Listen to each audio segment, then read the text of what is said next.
What's up, party people? It's Keys Dan with RadioWhat.com, DJLittleRock.com, coming to you live and in living color from the Radio What studios. And this is my podcast, What Makes You Famous? It's an extension of the RadioWhat.com internet radio station that I've been running for quite some time. And if you need DJ services, where do I always send you? Go ahead, say it with me. DJLittleRock.com. One more time, DJLittleRock.com.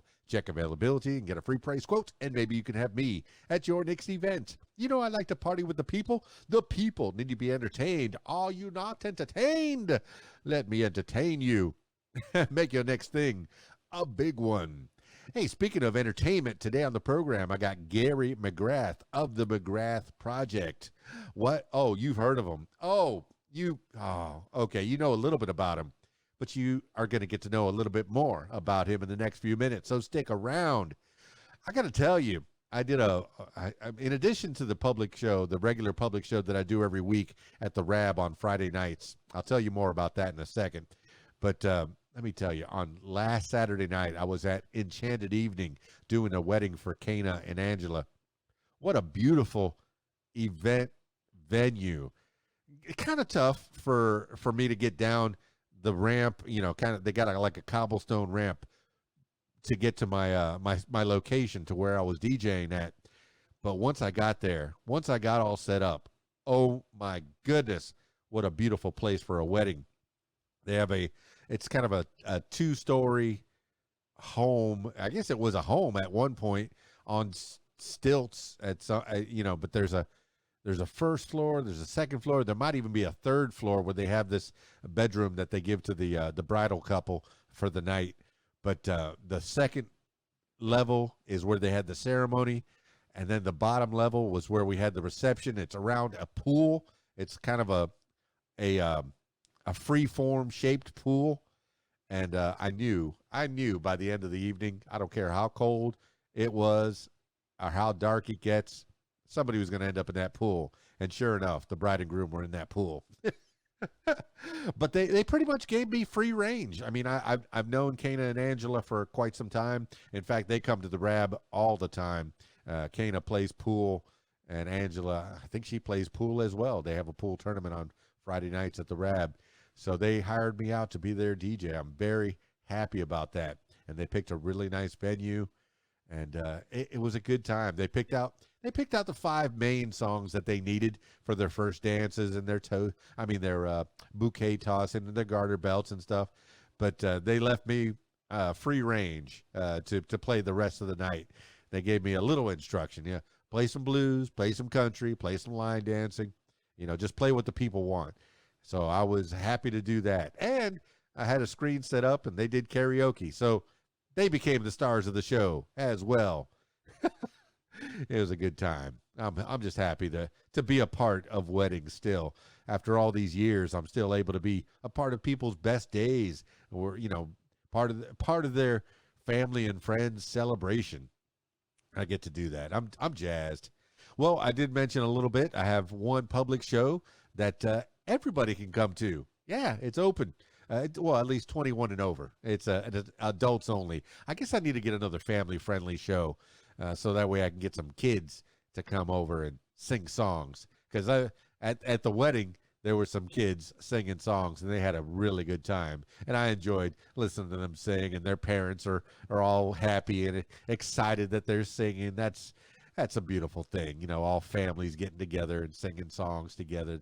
Yeah, it's just another way to bring people together. I like that. I like that a lot. I like that I could be at least a catalyst to which they get to do this, father, son, mother, daughter, or any combination of all those, all of the above together. And I appreciate that. Bringing families together. But I have one public show every Friday night, or at least most Friday nights, about 50. I guess I did 50 of the Friday nights of the 52 last year at the Rab in Conway, Arkansas, the regular video dance party karaoke jam. They got a full bar. The kitchen's open. And like I said, they have a pool tournament on Friday nights. So if you want to try your hand at playing pool and possibly make some money on a Friday night, I encourage you to check out the Rab in Conway, Arkansas. Yeah. Good times. Good times. All right, that's enough intro. Let's get into it with Gary McGrath of the McGrath Project. I got him on Skype, so if you're listening to the audio version, I encourage you to check out the YouTube version, the video version on my YouTube page, youtube.com/user/KeysDan. And you'll see him right next to me. All right, Skyping Gary McGrath of the McGrath Project now. Where do we find you these days, Mr. McGrath? Shall I call you Gary or Mr. Project? No, just Gary. That'll work. Well, I'm Dan. Keys Dan. You can call me Dan. My mama calls me Dan. My mom just calls me, "Hey, you get out." Oh, man. When did that happen? I think I got, let's see. After I was 18. I got out of the house around 17, just after high school. I graduated high school and I got right out of the house, man. I couldn't wait to leave. When did you get out of your house? Probably about 18, 19 when I went to college. Okay, all right. Well, where did you? Let's get into it. I guess we're here on the What Makes You Famous podcast, and I got Gary McGrath, the McGrath Project. I've been perusing your music all day long, and I've been watching you play guitar. I'm not a good guitar player by any means. I know 3 chords, maybe, if I remember them. I know 4. Oh, well, fantastic. You one-upped me. Well, your one-upmanship has been duly noted. But I watch you, and you can bend those strings, man. You got the skills to pay the bills, and it seems like that's what you've been doing.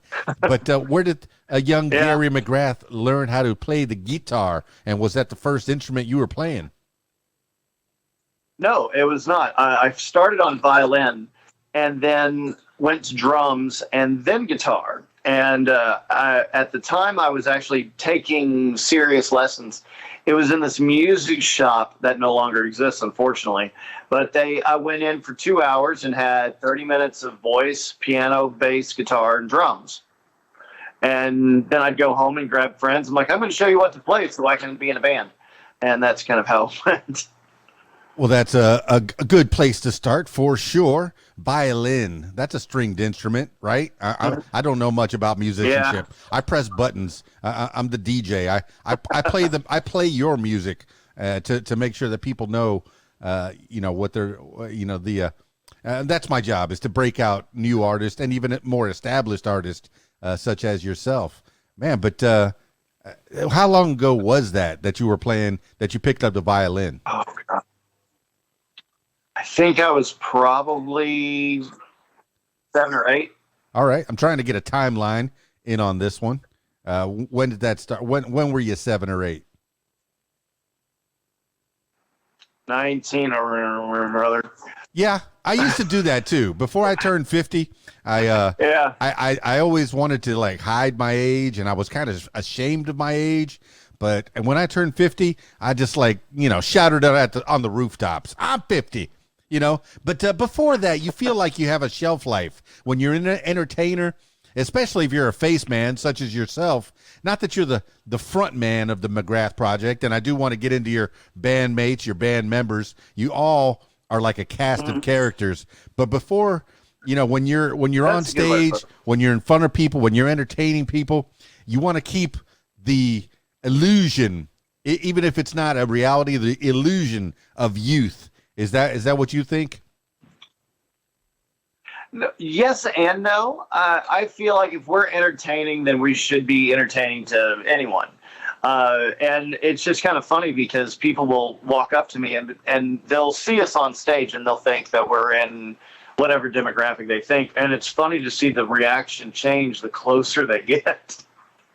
So they're either like, "Oh, I was dead on," or "Wow, you're much older or younger than I thought." And when they say you're much younger than I thought, I get kind of frightened. Well, youth comes with it inexperience, and with age comes the experience. So you couldn't be as good as you are unless you've had some experience. But once you get that experience, then they look at you Huh. I guess there's the sweet spot. Somewhere between 25 and 35. I feel like something like that. That's where people think. But I think for an actor, I was listening to a podcast with a bunch of actors, and they said 25 to 35 is a terrible age for an actor because you're too old to play a kid, a teenager in school, and you're too young to play a dad. So unless you come up with your own thing, you're in the wrong spot. But see, that's where Seth Rogen movies come into play. That's right. You create your own thing. You make your own thing, and that's what you're doing, Gary McGrath. You made your own thing. Were you in other bands? I guess playing violin in school. Were you in like a band geek, or did you go to band camp and all that kind of stuff? No, I didn't do any of that stuff. I remember telling my father that I didn't want to play violin, and when he asked me why, I said, "When was the last time you saw a violinist with a cheerleader on his arm?" And he was both kind of relieved to hear that and then frightened as all get out to hear that. But I started playing in bands when I was in 7th or 8th grade, wherever 92, 93 was. And just kind of been, this band, that band, and finally I'm just kind of in one that I really like. Well, tell me about the early days, man. You got into these bands. I'm guessing you're playing covers. Are you trying to write any original music or anything? No, I got really lucky and started playing with a bunch of nostalgia acts doing the state fair circuit and casino circuit with people like the Monkees and Spencer Davis Group and Mickey and Penny Gilly and Mel McDaniel and stuff like that. So you'd have people say, "Oh, who are you playing with?" And I'd say the Monkees, and they'd go, "Like the real ones?" And I'd say, "Yes." And it was just a really odd thing. Now, were you actually? But it was a lot of fun, and I did it for a long time. Were you actually playing with those bands, adding maybe some additional instruments to there? Were you doing that with the violin or with the guitar? It depended on the band. With the Spencer Davis Group, I would play bass. With Manny Charlton of Nazareth, I play bass. With the Monkees, I was doing, and Peter Tork specifically, I was doing rhythm guitar and keyboards. With Mel McDaniel, I was playing keys and acoustic guitar. With Penny Gilly, I was playing guitar. So it just kind of was the variety. With Devo, I sat in and played drums for 4 gigs. So that was fun. Well, that is amazing. Okay, so people of a certain age that are listening to this podcast, my age, I've just perked up. That's the thing about bands as they age. Sometimes some of the bandmates, they can't afford to go on tour anymore, and maybe it's hard in their family life, maybe it's hard on their personal life in some respect. Their health has gone bad, and unfortunately some of the bandmates may pass away, and they need a young buck to come in and take up the slack, and that's where Gary McGrath came in back in the early 90s. And you were playing with them. Did you gain any wisdom, any knowledge? I mean, what was it like, man, playing with these legends? Well, what was funny about it was like the only people that I loved the Monkees television show. And that's what made me want to be in a band, was watching that or the Beatles' Hard Day's Night and stuff like that. So to actually be with them was really surreal, because it shows you the difference between who they are in reality versus who they portrayed on a television show. And it was kind of like, the first time you hear your parents cuss when you're a little kid, and you're like, so there was a lot of that going on. But they would always give, it didn't matter which act it was, their 2 cents on what they would do differently with the knowledge they had at that time versus when they started. And I found that pretty invaluable. Most of it always sounds like a joke. Mickey Dolenz, for example, always would say his advice is to get a good lawyer. And people would laugh at that. And it was, you need to make sure that your publishing, your copyrights, your business side, and have someone represent you that isn't a family member or a friend, so they can you can trust them to do what's best for you versus a jaded approach. Well, Gary McGrath. And so it was a lot of that. You're giving people gems, man. People got to know it's not show friends, it's show business. First and foremost, Yeah. before the show, you got to know the business. How many people during the 60s had to play 7, 8, 9, 10 shows a week just to make ends meet? And they came back with like oh, he died with $2 in his pocket. What? The man, had how many hits in the 60s, in the 70s, in the 50s even, and he died penniless. In the gutter. Hank Williams, for example. Hank Williams died in the backseat of his car with $3 to his name. Yeah, he was 30 years old. I'm very fascinated with Hank Williams Sr. That he lived hard, lived fast, lived that life. And back then there really were no genres. You were making good music or you were making stinky music. And he made music that really connected with people.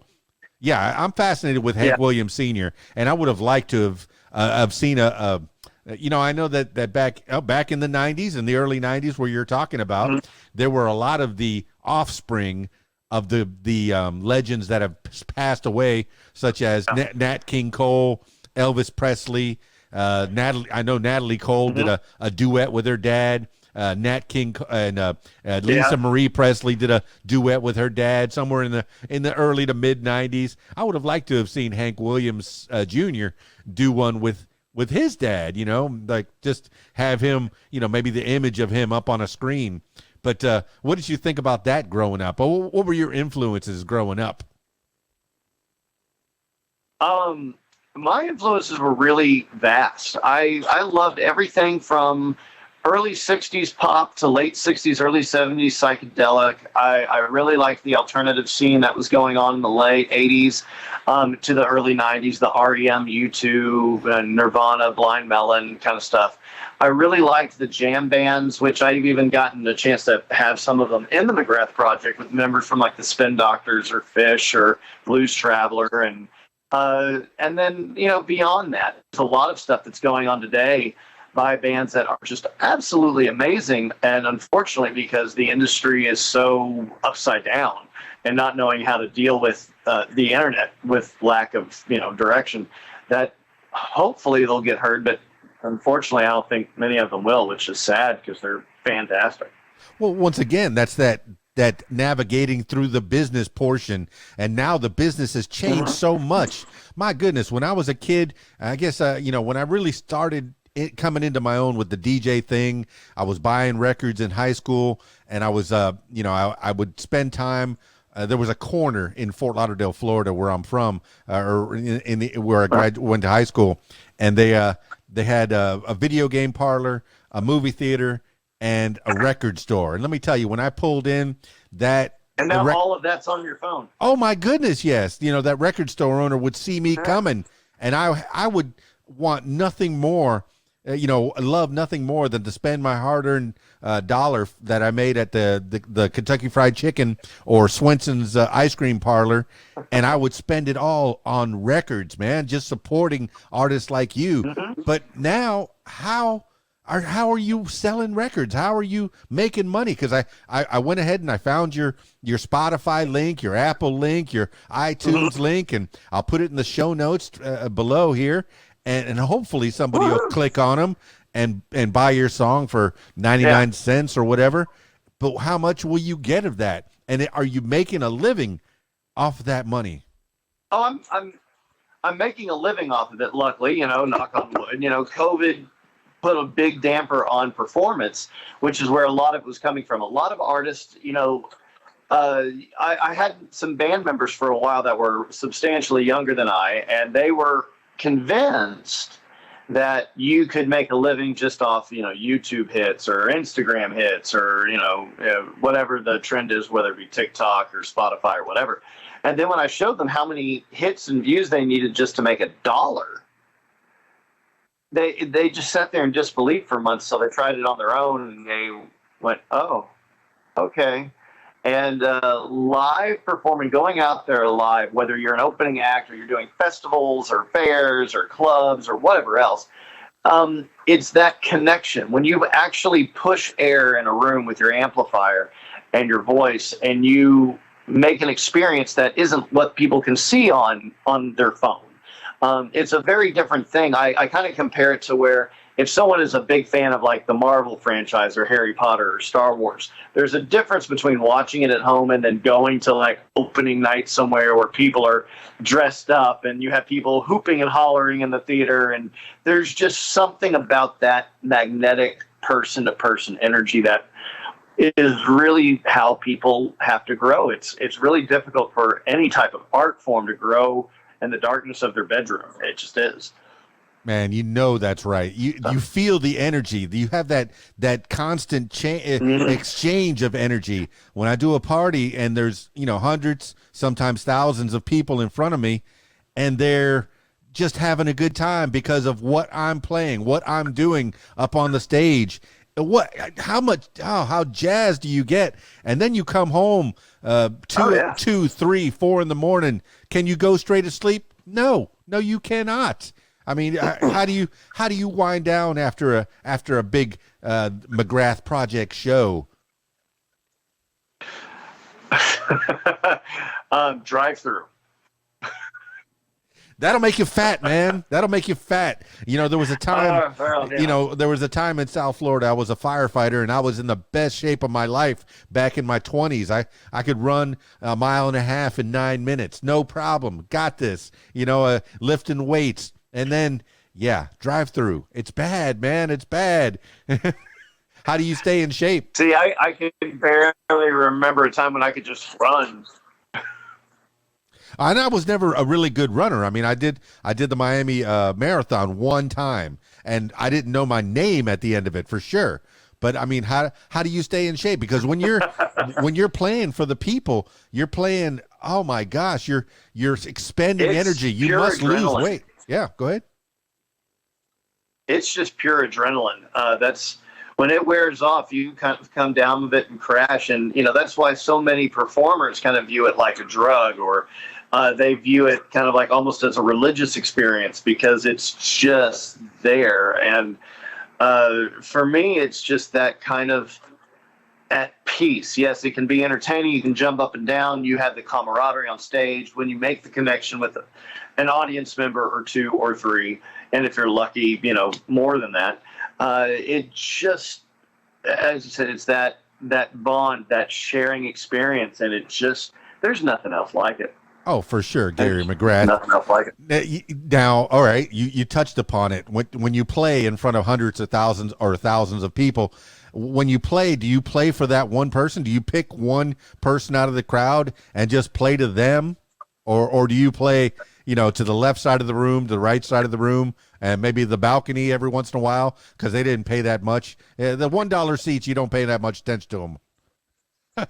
Well, for McGrath Project gigs, when we do festivals, it's a little overwhelming because when we do club gigs, it's anywhere between 5 to 100 people. It could be anything.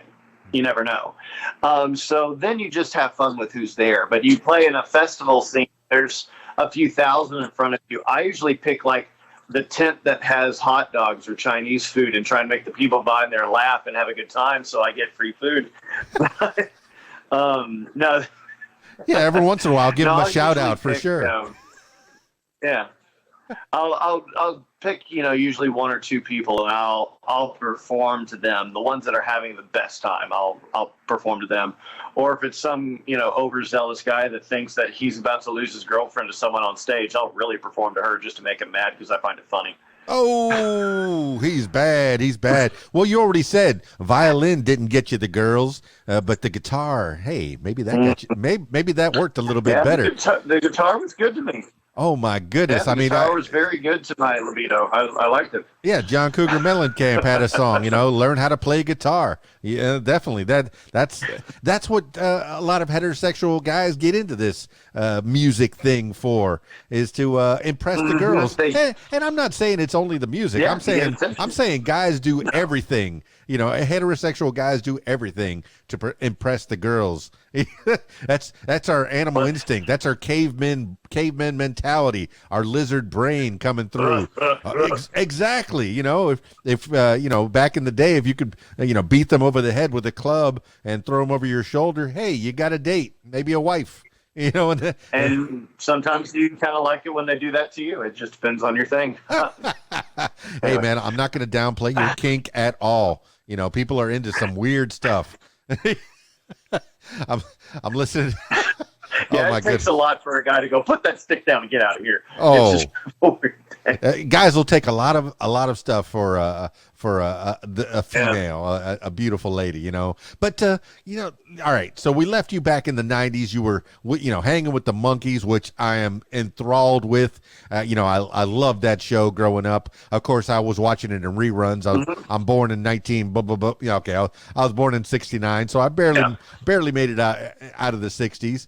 But you almost got there. Almost. I got 1 year after they got. The year after they were canceled. I was born just before the astronauts landed on the moon, and I know I'm going to get some mail about that because people are saying there might be some conspiracy about that. I believe they landed on the moon. I believe they did. There's a conspiracy that paper cuts will heal you. So whatever. Yeah, all right. I'm from South Florida, and what used to heal me was the ocean, man. Getting in the ocean heals heals your pains. But I haven't even figured out. I'm very much a water spirit myself. Well, where are you from? Where are you at? Well, man? I'm landlocked in North Texas, but I lived in Los Angeles for 15 years. And what I would do is I would go to, ironically, Point Dume, not DOOM, but DOME, or DUME, sorry, and just sit on the cliffs in Malibu and just space out and watch the sunset for as long as it would be. And that was very calming and soothing. And just being in the water, just that, even in the rain when it starts, that kind of washing, not to get, on a biblical pipe, but having everything just kind of wash those sins or stress away is a therapeutic thing for me anyway. Man, that sounds like a pensive scene in an 80s, 90s movie. That's part of your 80s montage, sitting on those cliffs. So were you born in Texas? Yes. Born in North Texas. Yeah, I was born in Cowtown, Texas. Cowtown, Texas. Cowtown, Texas. You can't get any more Texas than that. Okay, you say no? They still had the Longhorns walk down Main Street every day at 4:00. It's just kind of a. Oh, I had bigger shock, a culture shock moving back from California than I did moving to California. It was really it was a weird thing. Okay. I'm from Miami, where everything is all. There's so many people. Talk about the melting pot, Miami. I'm half Cuban, half Irish, half Italian. I know that's three halves. I'm a big guy, and so but that's all right. It just means you're glutton for punishment. Yeah, and my family is every color on the spectrum. So I didn't know black, white, red, brown, green. People got along down in Miami, I feel like, but now here I am in Arkansas. And I had quite a culture shock myself. There are good people here, and the microcosm that I'm in. Whenever I do a show on Friday nights at the Rab, it's my microcosm. People are getting along. But for the most part, there's a well, maybe not so much now, but there's a checkered past with people segregating and separating. Do you feel like they were more in tune? They were more together when you were in Texas or when you were in LA? Actually, Texas. How about that? And here's my logic for that. Los Angeles, even though it is one of the larger populations of the country, it is the world's largest college town. No one there is from there. They all come from all over the world in search of their, 15 minutes or validation that their grandmother told them they had talent once when they were 6 or whatever else. And so you have all these people there that are hyper aware that there is, a politically correct world out there. And so you'll have people bring it up and have to acknowledge it because they feel it's the thing to do. Versus in Texas, there's acceptance and it doesn't need to be spoken of. People will open the door for you, regardless if you're, black, white, polka dotted, whatever. They will, say, have a blessed day, whether you're religious, non-religious, atheist, whatever, it doesn't matter.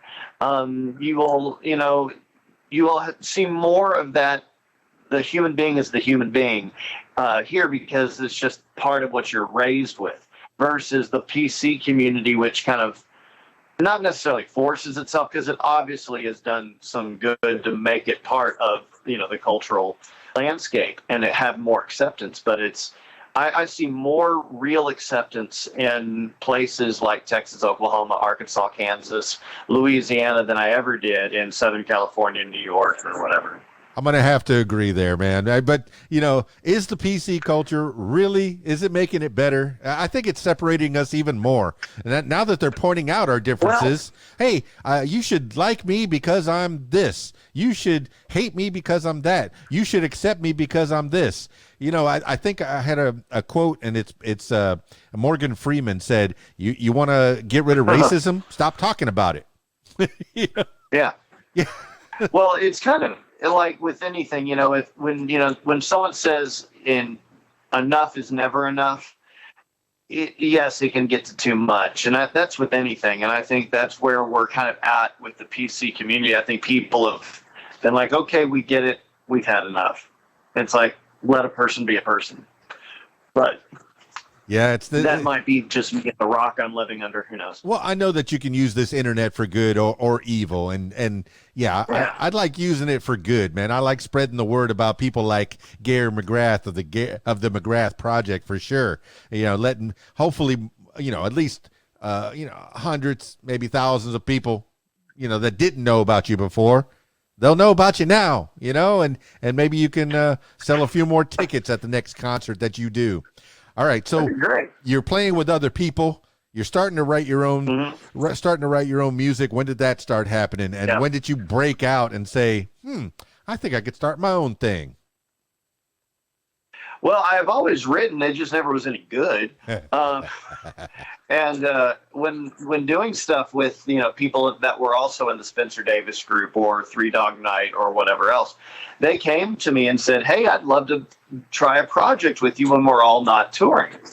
And it was Tim Bogert from the Vanilla Fudge and Dean Minnerly from Three Dog Night and Chet McCracken from the Doobie Brothers in America. And even Teddy Andreas, who is part of Guns N' Roses and Alice Cooper's band. He did the Use Your Illusion tours and records with Guns N' Roses.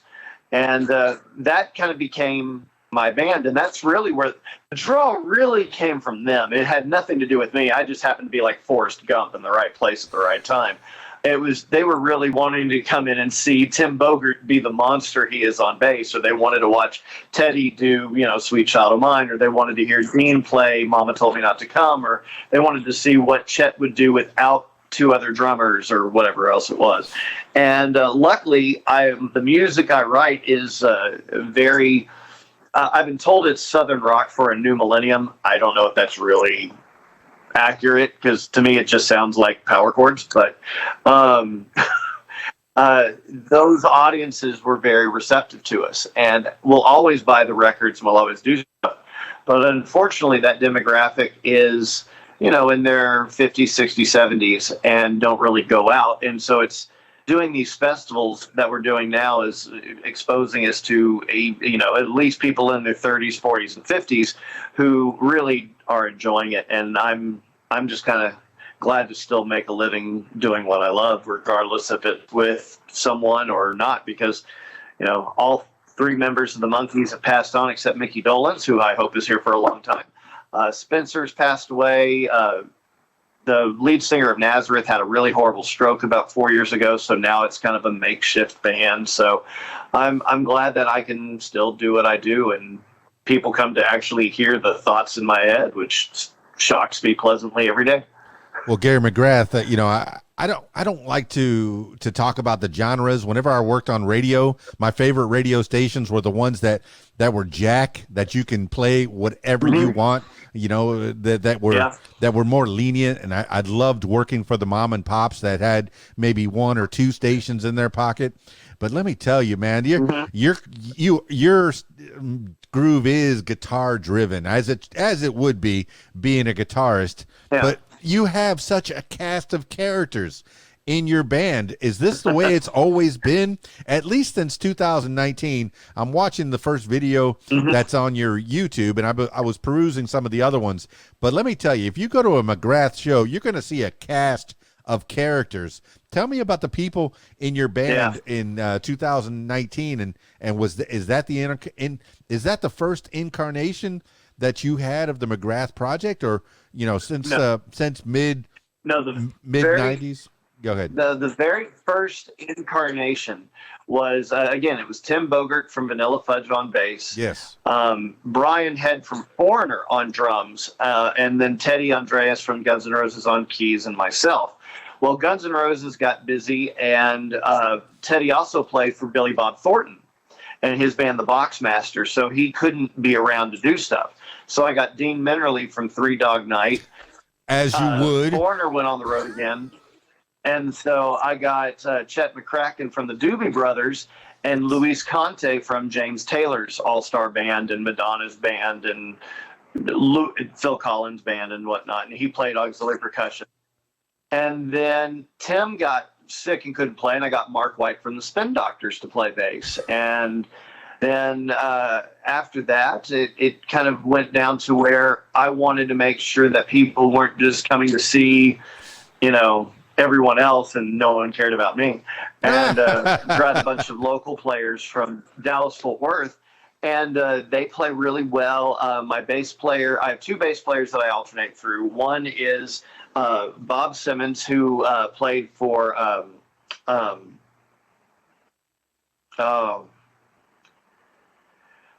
I can't believe it just escaped me. He was supposed to be in Blues Traveler, but he was too young, and he got put on I might be wrong about it. It might have been Sublime with Rome, or it might have been not Gods of War. He told me the other day. But anyway, he was part of one of those 90s jam bands that was really big. And then my other bass player is Eric Delegard, who is a producer and engineer for, Deep Blue Something, Bowling for Soup, Hagfish, Spoonfed Tribe. He did the Punisher soundtrack for Marvel and stuff like that, and got Grammys for Brave Combo, which is a polka band. And then my drummer is Bruce Logan, who was with me on the Peter Tork tours. And then Dean Minnerly from Three Dog Night is back on keys, and then myself, and then that's the band. My other singer alternates between Catherine Hackett and a friend of mine named Brianna Lopage. And so it always kind of evolves, which is why it's the McGrath Project, because it's not one set group. Gary McGrath, I'm fascinated, man. You said you said something about Forrest Gump in the beginning of this thing, and I do believe you have Forrest Gumped your way through these historical, legendary people. I mean, I'm sure taking some knowledge from them and imparting some of your own, injecting your own sound into their projects. I mean, just working with people that have done it in the past. We always stand on the shoulders of giants, for sure, but you learning from the greats, from the people that have done this their whole lives, that I feel like that all these people that you talked about is the soundtrack of my life, man. These are the people that I still play to this day, of course. Well, if someone, just to pinpoint something, and give a selfish plug, there's a track I have out there called Without You. It's on the Love is a Four-Letter Word Volume 1 record. And the band on that is myself and Dean Minnerly from Three Dog Night, Tim Bogert from Vanilla Fudge on drums, Mike Dupke from Wasp on drums, and lead guitar is Slash. What? And Spencer Yeah, and Spencer Davis gives the last recording of his life as a background vocalist with Tim Bogert on that song. And originally I wanted to put it out as a single, but the to be able to advertise everyone, I had to pay all of their individual record companies, which I didn't have the money to do. But now Slash is just like, oh, it's been out for 12 years. Who cares? Put it out.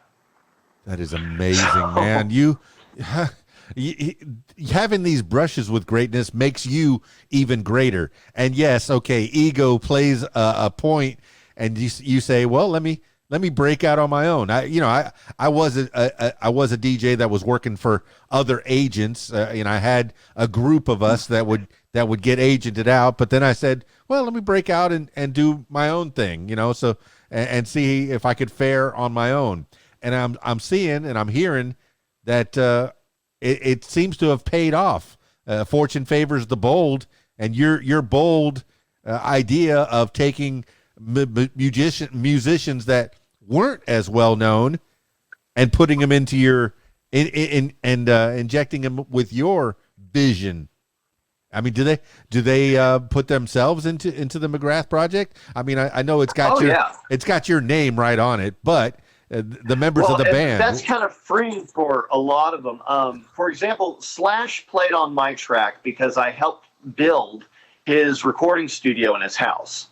It was I was working for Guitar Center in Los Angeles, and he hired them to come hook up his digital workstation and his Pro Tools and whatnot.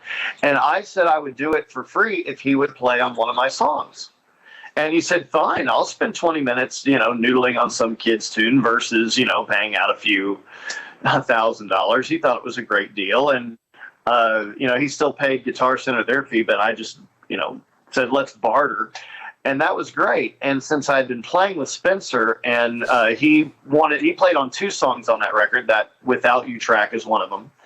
And Mike Dupke from Wasp he wanted to sit there and play because his now wife and I were really good friends. And so when he wasn't on tour with Wasp, he was just sitting at home going, hey, I need a gig. I'm like, hey, I'm playing this restaurant here, this bar here, this festival here. And if it worked out, he'd sit in and play. It was an extra, few bucks in his pocket, nothing, giant, but he really enjoyed it. So it was just really coincidence that everyone could. And of course, with technology, you don't have to have everyone there at the same time. And so I could take this drum track with a bass track over to Slash's house and say, here, let me show you how to work this, and use my song to kind of teach him how to do something. And it was really, like I said, Forrest Gump, very coincidental. But it was still a lot of fun, and it's made a lot of connections. And when these people go out on the road, whether it is Slash or Roger Klein and the Peacemakers or Bowling for Soup or whatever else, I can put myself as an opening act for 3 or 4 shows.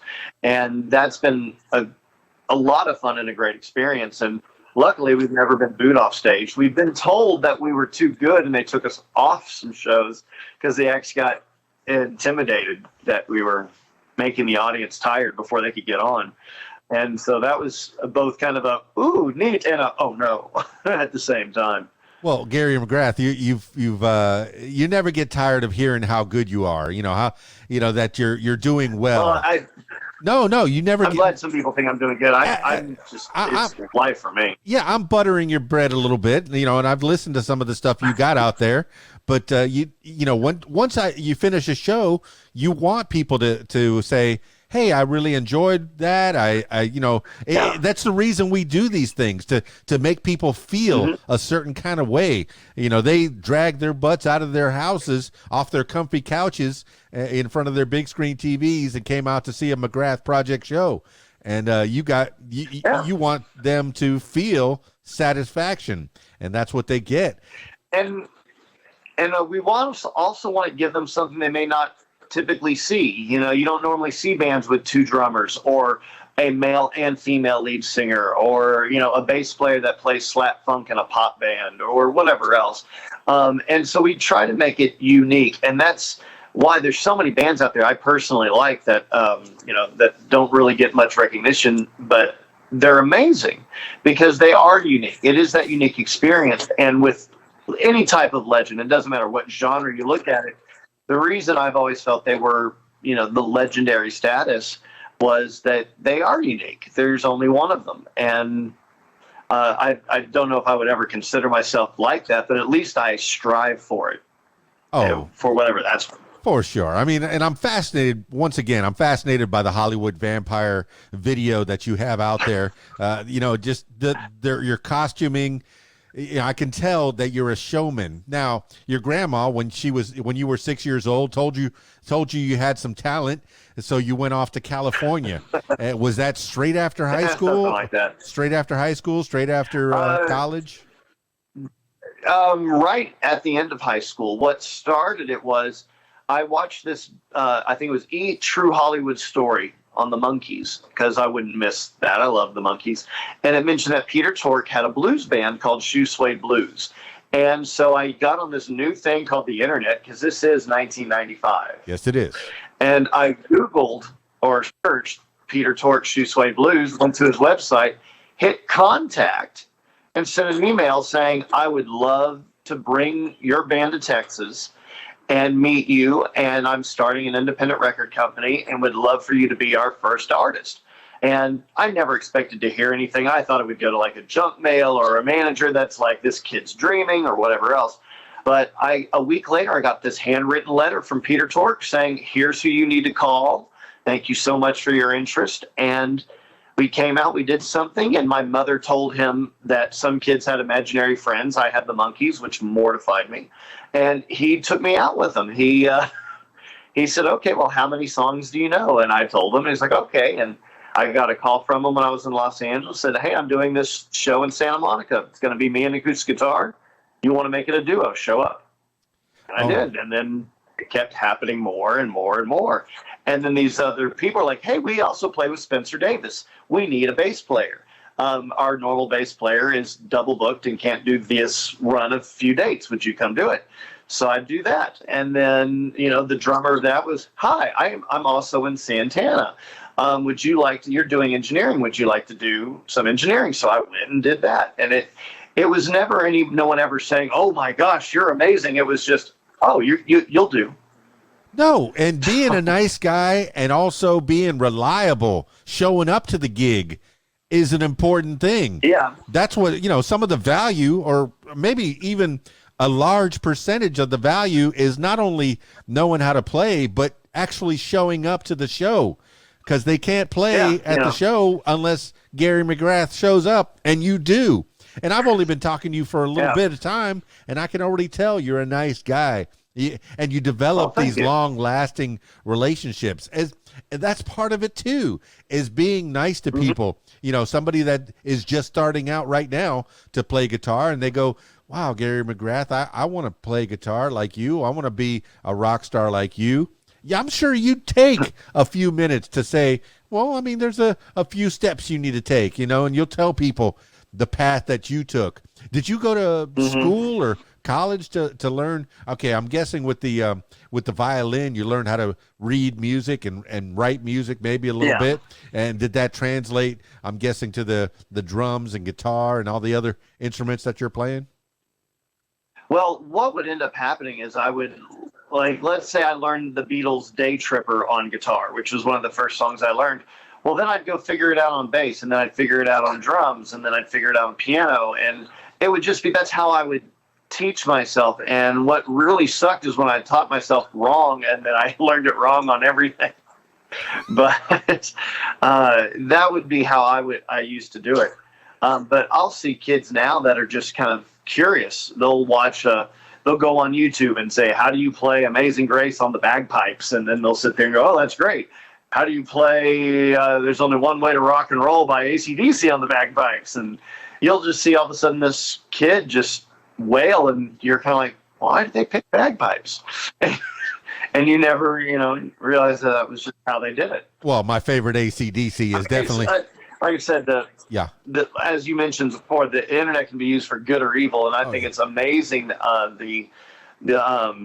the tenaciousness that a lot of kids will have, saying, you know what, I want to learn how to play this on drums. And they now have access to go figure that out.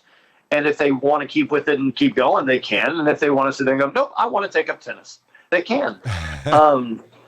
No, you were talking about bagpipes. One of my favorite, my favorite AC/DC song is "It's a Long Way to the Top." And if you can rock the bagpipes, you rock. You definitely rock. I remember a long time ago watching the Royal Regiments on parade, and it was drum and bugle, and then bagpipes as well. And man, I'm balling. I'm balling like a little girl with a skinned knee. Just having the best time. And this is what you can do as a musician is change feelings, man. People are having a rough time at work. Their home life maybe is problematic. Maybe they're getting bullied or something like that. You give them a way to escape all that. And like I'm saying, you give them a show. But, how do you feel when people come at you after the show? And I'm guessing, being an independent band, do you have a merch table set up where you talk to people after? Yes. We try to, and all the time depends on how much merchandise we have left. But yes, it's always fun when someone is moved by what you do to tell you they're moved and they want a T-shirt or a sticker or something to remember that moment by. And there was the best thing that I was ever told was from a classical piano teacher I had that said, no matter where you perform, you don't know what the audience is been through. You don't know if that guy at the bar is there because his mother just died. You don't know if that person sitting there in the audience just got a promotion at work and he's, worked so hard, he's lost a lot of friends and he's just looking for some way to celebrate. And he goes, you just don't know. And he said, so whatever you do, he said, you put all yourself into it to try and draw everyone's joy and sorrow and have it all meet in the middle. And I've always tried that. And of course, some nights are easier than others, but I've always found that's kind of the golden opportunity that all artists, whether it's a musician or an actor or a dancer, a sportsman, they get to do, because it all boils down to being entertainment. And that's probably the most joyous thing that people have, is that, distraction. If you can distract them from their everyday life for 45 minutes, then you did your job. Well, Gary McGrath, you potentially you're saving lives, but you already mentioned you had that song "Without You," and that was inspired by the experiences that you've had.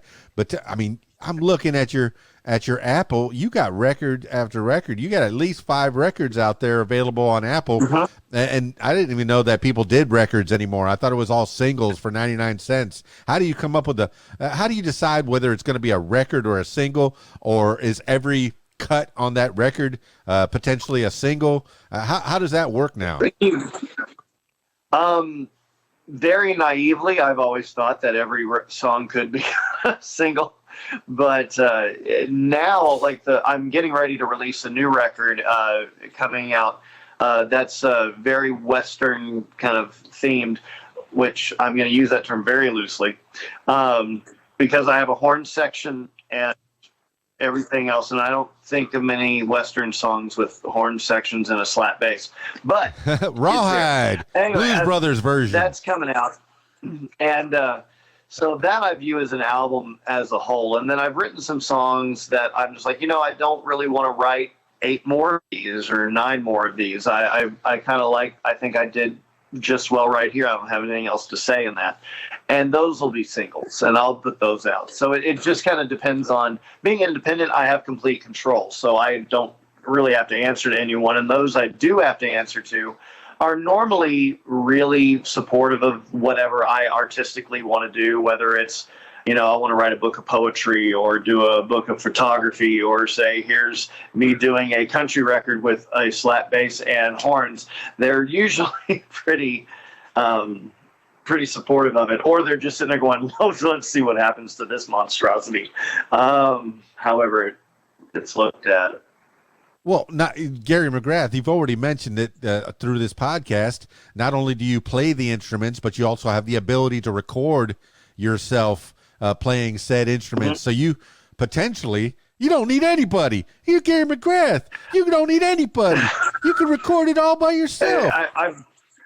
I've been told that. I've done that before. But I really like working with different people. I love the camaraderie between it. I love learning from other people. The bass player that I've been using since Tim passed away, which has been Bob Simmons, is probably one of my favorite bass players of all time. And then, the other person I use has also been a dear friend since 1994. Gary, is that the one with the hat, dressed like a Victorian cosplayer? In that? No, that's he's a percussionist. That's Juan Navarro. He's a character in himself. Big time. But go ahead. But yeah, he's a hand percussionist and does all sorts of stuff. But no, I love being able to work with these people. I love working with different female singers because they'll hear, like, if I write a song and I say, okay, I really hear a girl singing this. Let's see what your take is. And they might look at my lyrics and go, I would never say that in my life. And they'll completely change it. And I'm fine with that because I want them to believe what they're singing. But most of the time they're kind of like, wow, you're intuitive. And I always find that to be that kind of, oh, nice. It's that an interesting ego stroke from the opposite sex that you're wanting to, impress and enjoy. And it's kind of. Well, you heard it here. Gary McGrath's in touch with his feminine side.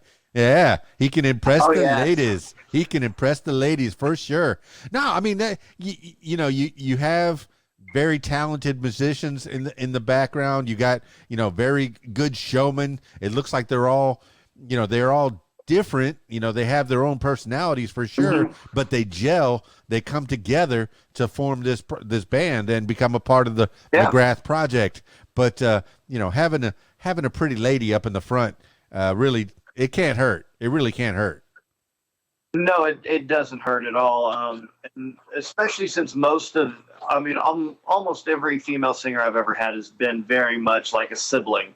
So I get to be silly. I get to be goofy with them, and we get to make people kind of laugh. And when we do that, it has this really kind of interesting dynamic, and it's very theatrical in the sense that we get to play these roles on certain duets where we go back and forth, and it's always fun for me, especially with people like Catherine Hackett, who's been singing with me off and on for 20 years. She's always been that kind of, twin sister I never had, but wish I did. Well, is that the blonde or the brunette? The brunette. Okay, because I've seen several. You're okay. So the core part of the band has stayed the same.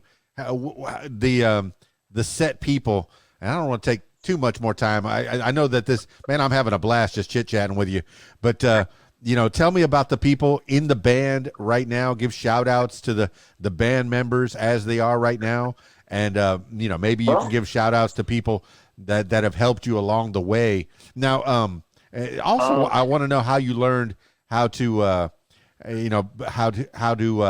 record, and are you mixing and mastering and doing all that yourself? Mm-hmm. I do for a lot of other people. I don't like doing it for myself because I'll hear something in my head, and if it's not absolutely like that, it drives me nuts. So to hand it off to other people usually helps me sleep. But the guy who taught me is a guy named Brian Friedman. He did all of the early Beach Boys records in 64, 65 at Capitol Records, and he took me under his wing, and he was working at Michael McDonald's studio in Los Angeles called Private Island Tracks, and they gave me a job there. And then as they scaled down because of, cost overheads, I got hired on at NRG in Los Angeles, which is probably the premier studio. And we did No Doubts records there. We did Offspring. We did Guns N' Roses, Chinese Democracy had, a few months there, stuff like that. And it was really fun to do those, be an engineer on those records, because you got to see things from other sides. You got to watch, your musical heroes or people you've never seen before come and do sessions, and you see these different takes and how people would do things. And it really kind of, for me, kind of that, you always wish, oh, I could have been a fly on the wall when, this record was made, that record was made. Well, I got to do that for a decade and a half. It was probably the best part of my life so far. Well, Gary McGrath, I was learning how to record back in the 1900s, and I learned how to splice, reel to reel. Now you're learning from this old school engineer. Was he teaching you analog, or did he know the digital as well? No, he taught both. He taught me digital first, so you can learn signal flow and pretty much work in any studio in Los Angeles or the world for that matter. And then he told me, okay, analog recording is a specialty side. A lot of people like it, but not many get to do it because that equipment needs this kind of maintenance. So he showed me how to maintenance the equipment, showed me how to splice tape and slice tapes together, and then told me this is why this technology exists. And then I understood very much why engineers do not like to go outside of digital. Well, nowadays, but that's all we had. We didn't have Adobe Audition, which is what I'm recording the audio version of this. This portion of the podcast brought to you by Adobe Audition. No, and I guess I learned how to use Pro Tools, and I learned how to use all that stuff when I was in radio school, radio and television school. I guess is when Connecticut schools of broadcasting. I'm all alma mater, But I did that later. But before that, when I was first learning back in '86, all we had was a reel-to-reel and card machines. Reel-to-reel. Yeah, and that's how we got our sound. Yeah, my first records were on 2-inch reel-to-reel, and I didn't realize at the time how special that was. And then we worked on stuff on like D88s and ADATs, and then it got into Pro Tools and whatnot, or Logic, or whatever the project was on. And technology and just the industry, people talk about the industry of things. And for those that are in it, it's fascinating. For those that aren't, it's completely taken for granted. People don't understand how many people it takes to make a television show work, or their favorite song to be heard, or their favorite broadcast to be done. And on one hand, that's really neat because they can still be captivated by the magic of it. But once you learn it and you go down that rabbit hole, you're just kind of like, oh, it's kind of, when someone loves architecture and then they go to school for architecture and they're like, oh, that building's pretty. And you see someone just glare at you because you said, that building's pretty. They're like, do you know what it took to do this and do that? And you're just like, no, and I don't want to. No, I know when you're binge watching a show on streaming, before the credits roll, they're already telling you, hey, it's 8 seconds to the next show. But if you actually take the time to watch those credits, oh my goodness, there's a lot of people involved. It's not just those 7 characters that were on the screen. It's all those people behind the scenes. And I know I was being funny where you could do it all by yourself. And yes, you can probably do a pretty good demo on your own, but to really get it mixed down and mastered properly with no bias, you're right. You need to send it to somebody else. And I you've already said that you're happy to mix other people's music. Is that something that you're wanting to do, to branch out in, to have your own recording studio to where people can come by? Well, I do have my own studio. I've done records for ZZ Top, Bon Jovi, Def Leppard, Peter Frampton has done records. I did the last 2 B.B. King albums of his life. And so it is something I really love doing. I do a lot of classical music. Actually, I do a lot of stuff with the Dallas Symphony, the Fort Worth Symphony, the Texas Boys Choir, the Texas Girls Choir, the Dorothy Shell Bell Choir. And so I love that side of it too. It's kind of, in my opinion, once you get tired of this side of things, you can go to this and take a break. And then once you get tired of that, you can go back to that. And so it's having that diversity, I think, is the only reason why I'm semi-sane. Oh, I definitely have my fingers in a lot of different pots. And now it all comes together for me. The last video that you have that you posted 13 days ago was the California Boys Choir live in Long Beach. Is that something that you were involved in?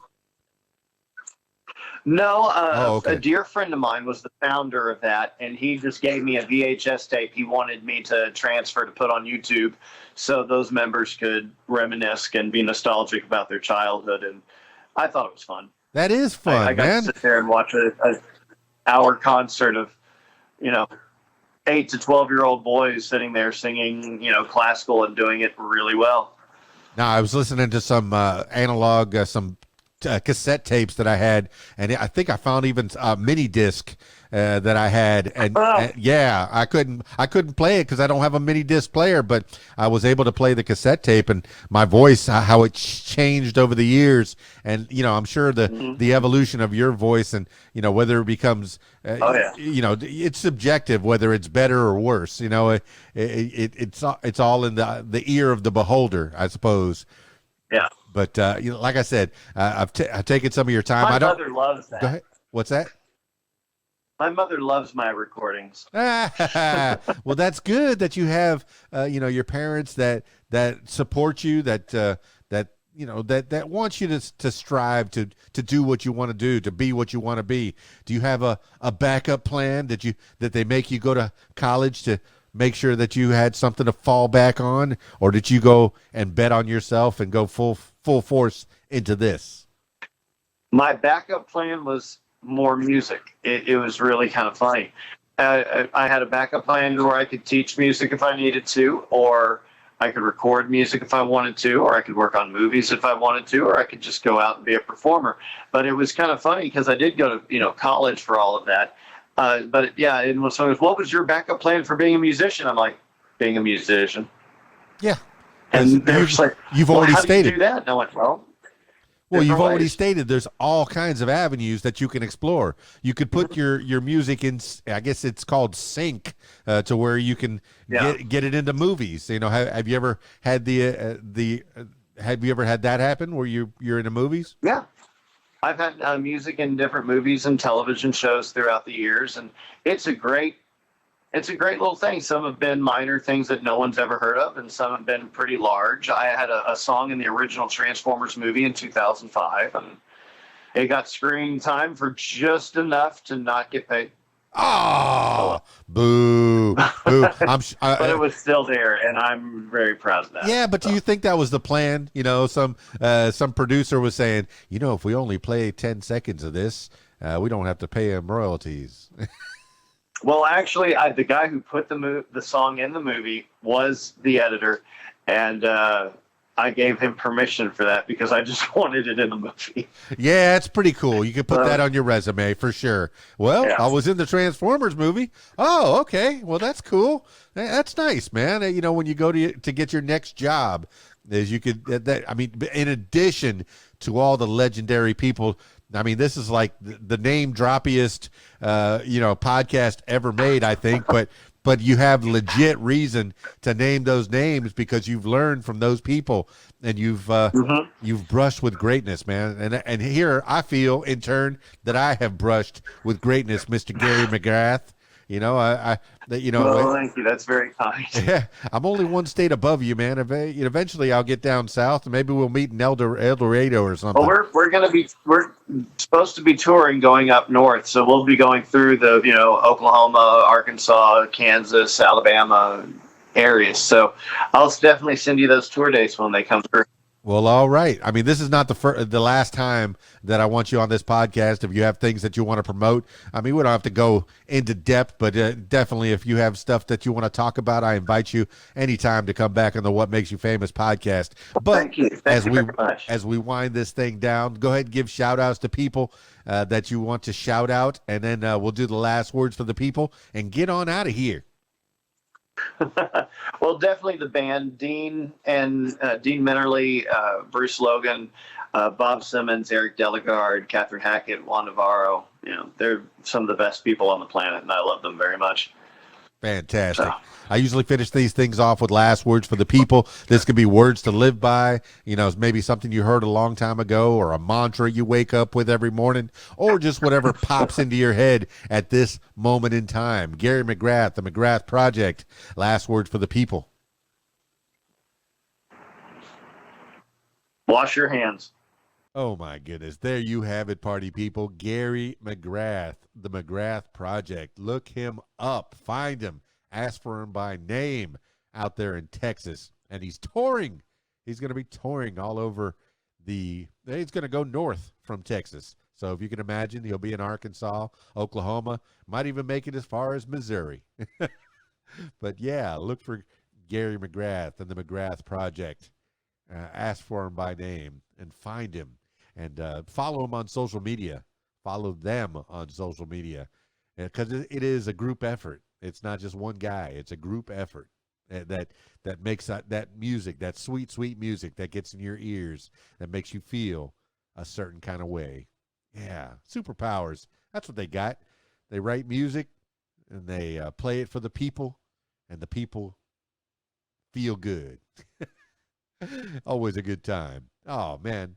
So glad to have you on the program, Gary McGrath. I appreciate you so much. Thanks for being a part of the What Makes You Famous podcast. Well, that's it for this edition of What Makes You Famous. I encourage you, hey, I'm talking to you, my loyal listener. If you'd like to tell your story, I encourage you to give me a call, 501-470-6386, or email keysdan@aol.com. keysdan@aol.com.